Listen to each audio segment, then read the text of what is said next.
আব্বা, আব্বা, আপনি আমার রেখে যায় না আব্বা। আপনার জামাই ভালো মানুষ না, হ্যাঁ মদ খায়, জুয়া খায়, নেশা করে, সারাক্ষণ আমার উপর অত্যাচার করে আব্বা।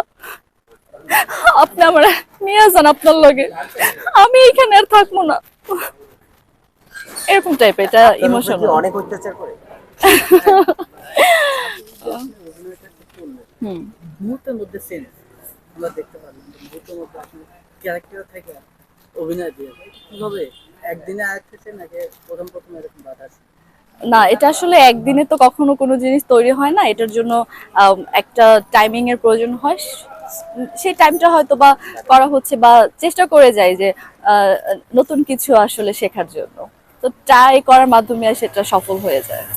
এই যে ডায়লগটা দিলেন এই নাটকের কোনো ডায়লগ রয়েছে? সেটা এই নাটকের না, সেটা অন্য নাটকের ছিল।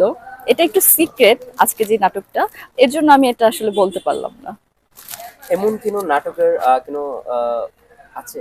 আচ্ছা, এই নাটকের ডিরেক্টর প্লাস এই নাটকের নাম পুরো একটু আচ্ছা, আমরা যে নাটকটা শুট করছি, নাটকটির নাম হচ্ছে গরিব বউ। রচনা ও পরিচালনা ফজলুল হক সেলিম। আমাদের সাথে অ্যাসিস্ট্যান্ট ডিরেক্টর আছে রনি, খুব ভালো এবং খুব আন্তরিক। আর আমাদের যে ডিরেক্টর, সে খুবই হেল্পফুল, সে খুব বিনয়ের সাথে আমাদেরকে সিন বুঝিয়ে দেয়। অ্যাসিস্ট্যান্ট ডিরেক্টরও খুব ভালোভাবে বুঝিয়ে দেয়। কেমন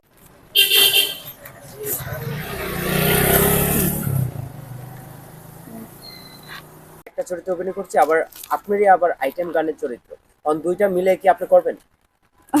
দুইটা ক্যারেক্টার আপনার, একটা হলো আইটেম গান, আরেকটা হলো আপনার নায়িকা চরিত্র, কারণ দুইটাকে কেমনে আপনার ডিসকাস করবেন?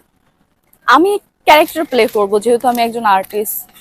তো আমার ইচ্ছে তো থাকবে অ্যাক্টিং করা, বাট হচ্ছে আমি কখনো আইটেম সংকে আমি সাপোর্ট করিনি এবং করব না। সেটা হচ্ছে আইটেম সং এর জন্য আলাদাভাবে আর্টিস্ট থাকে, তারা করবে। এখন আপনার প্রযোজক আপনাকে সিলেক্ট করেছে। একটা নায়িকার দুইটা রোল থাকে, একটা হলো নায়িকার রোল। এখন নায়িকা নায়কে ড্রিঙ্কস করছে, এখন নায়িকা আপনাকে চান্স দিচ্ছে না, অবশ্যই আপনার নায়ককে দেখানোর জন্য আপনি যাচ্ছেন যে অবশ্যই আমি আজকে দেখাই দিব। সেটা তো কাজের ক্ষেত্রে হতে পারে, বাট সবকিছু মিলিয়ে আমি আইটেম সংকে একদমই না, আমি এটা করবো না আর কি।